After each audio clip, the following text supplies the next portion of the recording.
Mga awit, ika-149 na kabanata. Awit ng pagpupuri. Purihin si Yahweh. O si Yahweh ay purihin. Awitan ng bagong awit. Purihin sa pagtitipon ng tapat sa pananalig.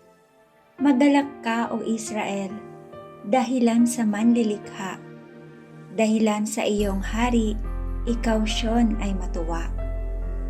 Purihin sa pagsasayaw, purihin ang kanyang ngalan. Alpat tambol ay tugtugin, at siya ay papurihan. Si Yahweh ay nagagalak sa kanyang mga hirang. Sa nangagpapakumbabay, tagumpay ang ibibigay. Sa tagumpay na natamo, magalak ang mga hirang. Sa kanilang pagpipista ay magsaya't mag-awitan. Sa pagpuri sa Panginoon ay bayaang magsigawan, nataglay ang matatalim na sundang sa mga kamay.